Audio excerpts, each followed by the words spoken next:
আচ্ছা, মানব ইতিহাসের সবচেয়ে বড় পরীক্ষা বা ফিতনা আসলে কোনটা হতে পারে? আজ আমরা ঠিক এই বিষয়টারই একটা গভীর বিশ্লেষণে যাচ্ছি। কোরআন এবং সহি হাদিসের মতো একেবারে প্রামাণ্য এবং মূল উৎসগুলো ঘেটে আমরা বোঝার চেষ্টা করব এই চূড়ান্ত ধোঁকার বিষয়টা আসলে কি। এটা কিন্তু কোনো রূপকথার গল্প নয়, বরং একেবারে সুনির্দিষ্ট তথ্যের উপর ভিত্তি করে তৈরি করা একটা বাস্তব আলোচনা। তো চলুন শুরু করা যাক। যে কোনো বিষয়কে গভীরভাবে বুঝতে হলে প্রথমেই তার নামের অর্থের দিকে তাকাতে হয়, তাই না? এই যে দাজ্জাল শব্দটা, এটা এসেছে আরবি মূল শব্দ দাজাল থেকে। এর আক্ষরিক অর্থই হল সত্যকে মিথ্যার আবরণে ঢেকে দেওয়া বা চরম মাত্রার প্রতারণা করা। অর্থাৎ বোঝাই যাচ্ছে এই সত্তার প্রধান অস্ত্রই হবে ধোঁকা। সে মিথ্যাকে এমন নিখুঁতভাবে উপস্থাপন করবে যে সেটাকে একদম নির্জলা সত্য বলে মনে হবে। পুরো কনসেপ্টেই আসলেই চরম মাত্রার বিভ্রান্তির উপর দাঁড়িয়ে আছে। পরিচয় ও বৈশিষ্ট্য। দাজ্জাল আসলে কে? আধুনিক যুগে অনেকেই কিন্তু একটা কথা ভাবেন, তারা মনে করেন দাজ্জাল বোধহয় একটা রূপক বা মেটাফরিক্যাল কোনো চরিত্র, হয়তো কোনো নেতিবাচক সিস্টেম বা প্রযুক্তির কোনো ক্ষতিকর দিক। কিন্তু না, আমাদের প্রামাণ্য টেক্সটগুলো কিন্তু সম্পূর্ণ ভিন্ন কথা বলে। সেখানে একেবারে পরিষ্কার করে বলা হয়েছে যে দাজ্জাল কোনো রূপক চরিত্র নয়, সে একেবারে রক্ত মাংসের একজন বাস্তব মানুষ, কিয়ামতের আগে যার সশরীরে আবির্ভাব ঘটবে। এই একটা পয়েন্টই কিন্তু প্রচলিত অনেক মিথকে সরাসরি ভেঙে দেয়। আর ঠিক এই কারণেই মূল উৎসগুলোতে তার শারীরিক গঠন সম্পর্কে এত বিস্তারিত বর্ণনা দেওয়া হয়েছে। বলা হয়েছে তার এক চোখ অন্ধ হবে, আর সেই চোখটা দেখতে হবে ঠিক একটা শুকনো আঙুরের মতো। সে হবে খাটো, স্থূলকায় এবং তার চুলগুলো হবে কোঁকড়ানো। তবে সবচেয়ে বড় এবং সুস্পষ্ট চিহ্নটা কি জানেন? তার কপালে আরবিতে কাফের অর্থাৎ অবিশ্বাসী লেখা থাকবে, যা মুমিন বা বিশ্বাসীরা খুব পরিষ্কারভাবেই পড়তে পারবে। এই নিখুঁত বর্ণনাগুলো আসলে বিশ্বাসীদের যে কোনো ধরনের বিভ্রান্তি থেকে রক্ষা করার জন্যই দেওয়া হয়েছে। এখন স্বাভাবিকভাবে একটা প্রশ্ন মাথায় আসতে পারে, সে কি এখন পৃথিবীর কোথাও ঘুরে বেড়াচ্ছে? সাহাবী তামিম আদ-দারি রাদিয়াল্লাহু আনহুর বিখ্যাত একটি বিবরণ থেকে আমরা জানতে পারি যে দাজ্জাল বর্তমানে সমুদ্রের কোনো একটা দ্বীপে বন্দী বা শৃঙ্খলিত অবস্থায় আছে। সে কিন্তু এখনও মুক্তি পায়নি। স্রষ্টার নির্ধারিত একটা নির্দিষ্ট সময়ই কেবল তাকে পৃথিবীতে মুক্ত করা হবে। দাজ্জালের আবির্ভাব এবং তার ক্ষমতা। ফিতনার শুরুটা ঠিক কেমন হবে? দেখুন, দাজ্জাল কিন্তু হুট করে কোনো এক সকালে হাজির হয়ে যাবে না। তার আসার আগে পৃথিবীতে এমন একটা চরম অস্থিতিশীল পরিবেশ তৈরি হবে যা তার এই বিশাল ধোঁকা বাস্তবায়নের জন্য একেবারে পারফেক্ট। চারিদিকে ব্যাপক যুদ্ধ, সংঘাত, মারাত্মক দুর্ভিক্ষ আর চরম নৈতিক অবক্ষয় ছড়িয়ে পড়বে।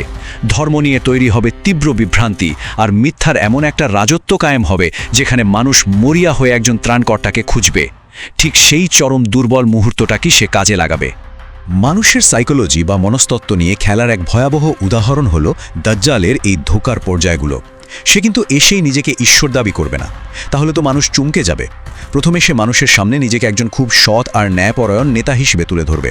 মানুষ যখন তাকে গ্রহণ করে নেবে, তখন সে এক ধাপ এগিয়ে নিজেকে নবী দাবি করবে।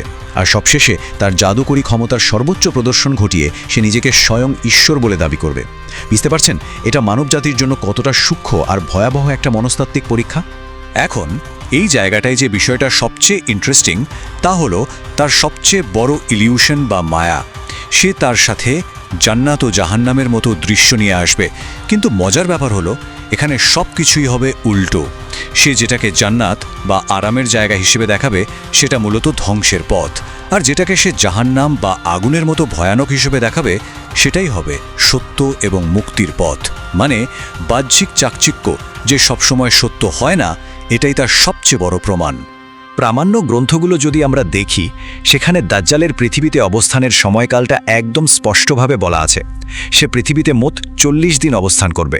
কিন্তু এই 40 দিনের হিসাবটা বেশ অদ্ভুত।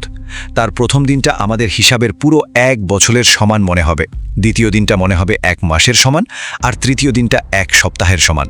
বাকি 37টা দিন আমাদের সাধারণ দিনের মতোই কাটবে। সময়ের এই যে একটা অতি প্রাকৃত বিকৃতি, এটা এই পুরো পরীক্ষার ভয়াবহতাকে যেন আরও কয়েক গুণ বাড়িয়ে দেয়।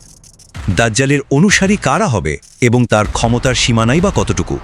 টেক্সটগুলো থেকে আমরা জানতে পারি দাজ্জাল মূলত পূর্ব দিক থেকে, বিশেষ করে খোরাসান অঞ্চল থেকে আবির্ভূত হবে। বর্তমান মানচিত্রের দিকে তাকালে এটা মূলত ইরান ও মধ্য এশিয়ার কিছু অংশকে বোঝায়। আর তার প্রধান অনুসারী হবে তারা যারা ইমানে দুর্বল, যারা নিজেদের স্বার্থ নিয়ে ব্যস্ত থাকে এবং যারা অলৌকিক কোনো ক্ষমতা দেখে খুব সহজেই বিভ্রান্ত হয়ে যায়। সে আসলে মানুষের ক্ষুধা দারিদ্র্যকে কাজে লাগিয়ে বিশাল একটা জনগোষ্ঠীকে নিজের দলে টেনে নেবে। তবে একটা স্বস্তির বিষয় হলো তার এই ক্ষমতা কিন্তু একেবারেই সীমাহীন নয়। পৃথিবীতে এমন দুটি পবিত্র স্থান আছে যেখানে দাজ্জাল কোনোভাবেই ঢুকতে পারবে না, মক্কা এবং মদিনা। এই দুই নগরীর প্রতিটি প্রবেশপথে ফেরেশতারা পাহারায় থাকবেন। পৃথিবীর বাকি প্রায় সব জায়গায় সে তার প্রভাব বিস্তার করতে পারলেও এই নির্ধারিত সীমানাগুলো প্রমাণ করে যে তার ক্ষমতা আসলে সম্পূর্ণ নিয়ন্ত্রিত এবং একটা গণ্ডির ভেতরেই সীমাবদ্ধ। দাজ্জালের পতন এবং পরিণতি, এই বিশাল মিথ্যার অবসান কিভাবে হবে? যখন এই ফিতনা বা বিপর্যয় একেবারে চরম পর্যায়ে পৌঁছাবে, তখন আসমান থেকে ঈসা আলাইহিসসালাম দামাস্কের পূর্ব দিকে অবতরণ করবেন।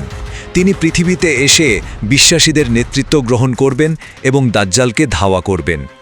আর পরিশেষে তার হাতেই এই চরম ধোঁকাবাজের চূড়ান্ত পতন এবং মৃত্যু ঘটবে।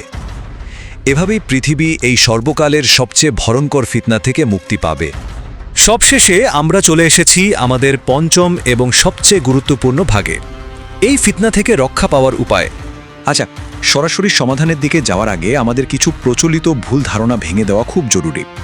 অনেকেই হয়তো ভাবেন দাজ্জাল এখনই প্রকাশ্যে আমাদের মাঝে ঘুরে বেড়াচ্ছে, বা পৃথিবীর কোনো ক্ষমতাধর নেতাই হয়তো দাজ্জাল। কেউ কেউ আবার তাকে শুধু আধুনিক প্রযুক্তির একটা রূপক হিসেবেও দেখেন। আমাদের কিন্তু এই ধরনের অতিরঞ্জন থেকে বেঁচে থাকতে হবে। আমাদের সম্পূর্ণ নির্ভর করতে হবে কেবল সেই প্রামাণ্য টেক্সট আর হাদিসগুলোর উপরেই, যেগুলো নিয়ে আমরা আজ আলোচনা করছি। এখন একটা গভীর চিন্তার বিষয় হলো, 1000 বছর আগের এই ভবিষ্যৎবাণীগুলো আজকের এই ডিজিটাল আর সামাজিক প্রেক্ষাপটের সাথে ঠিক কিভাবে মিলে যায়। মনে আছে তো, দাজ্জাল শব্দের মূল অর্থটাই ছিল সত্যকে ঢেকে দেওয়া। আজ আমরা এমন এক যুগে বাস করছি যেখানে ফেক নিউজ আর মিথ্যা তথ্য চোখের পলকে সারা বিশ্বে ছড়িয়ে পড়ে। চরম ভোগবাদ আর নৈতিক অবক্ষয় যেন আমাদের অন্ধ করে দিচ্ছে। টেকনোলজি বা প্রযুক্তির কারণে বিভ্রান্তি আজ এমন পর্যায়ে পৌঁছেছে যে স্ক্রিনে যা দেখা যাচ্ছে সেটা আসলেই সত্য নাকি মিথ্যা তা আলাদা করাটাই একটা চ্যালেঞ্জ হয়ে দাঁড়িয়েছে। এই বর্তমান প্রেক্ষাপটগুলো কিন্তু সেই চূড়ান্ত ধোঁকার জন্য মানুষের মনকে প্রস্তুত করারই এক ধরনের সমান্তরাল রূপ। তো এখন সবচেয়ে ক্রিটিক্যাল পয়েন্টটা হলো আমাদের কি করণীয়। মূল গ্রন্থগুলো কিন্তু আমাদের সুরক্ষার জন্য সুনির্দিষ্ট কিছু হাতিয়ার দিয়ে দিয়েছে। এর মধ্যে সবচেয়ে কার্যকরী হলো সূরা কাহাফের প্রথম ও শেষ 10 আয়াত মুখস্থ করা। এর পাশাপাশি নিজের ঈমান বা বিশ্বাসকে শক্ত রাখা, নিয়মিত কোরআন ও সহিহ সুন্নাহ অধ্যয়ন করা। আর সবচেয়ে বড় কথা, যখন এই চরম বিপর্যয় শুরু হবে তখন অহেতুক কৌতূহল না দেখিয়ে সেখান থেকে নিজেকে সম্পূর্ণ দূরে রাখা। এগুলোই হলো আমাদের আত্মিক সুরক্ষার বর্ম। এছাড়াও প্রামাণ্য হাদিসে একটি সুনির্দিষ্ট দোয়ার কথা বলা হয়েছে, যা নিয়মিত পড়ার জন্য আমাদের নির্দেশ দেওয়া হয়েছে। দোয়াটি হলো, হে আল্লাহ, আমি আপনার কাছে আশ্রয় চাই জাহান্নামের আযাব থেকে, কবরের আযাব থেকে, জীবন ও মৃত্যুর ফিতনা থেকে এবং মাসিহ দাজ্জালের ফিতনার অনিষ্ট থেকে। এটা শুধু মুখস্থ বলার মতো কোনো বাক্য নয়, বরং এটা একটা অত্যন্ত শক্তিশালী আত্মিক হাতিয়ার, যা প্রত্যেক বিশ্বাসী তার নিজের সুরক্ষার জন্য প্রতিদিন ব্যবহার করতে পারেন। আমরা আমাদের এই আয়োজনের একদম শেষ প্রান্তে চলে এসেছি। আজ আমরা এমন এক পৃথিবীতে বাস করছি যেখানে সত্য আর মিথ্যার সীমানা প্রতিনিয়তই মিলেমিশে একাকার হয়ে যাচ্ছে। এই অবস্থায় আমাদের নিজেদের কাছে একটা প্রশ্ন রাখা উচিত, আমরা কি সত্যি সেই চূড়ান্ত ধোঁকাটি চেনার এবং তা থেকে নিজেদের রক্ষা করার জন্য আমাদের ভেতরে সেই প্রয়োজনীয় আত্মিক ভিত্তিটা তৈরি করছি? একটু ভেবে দেখবেন। আজ এ পর্যন্তই, সবাই ভালো থাকবেন।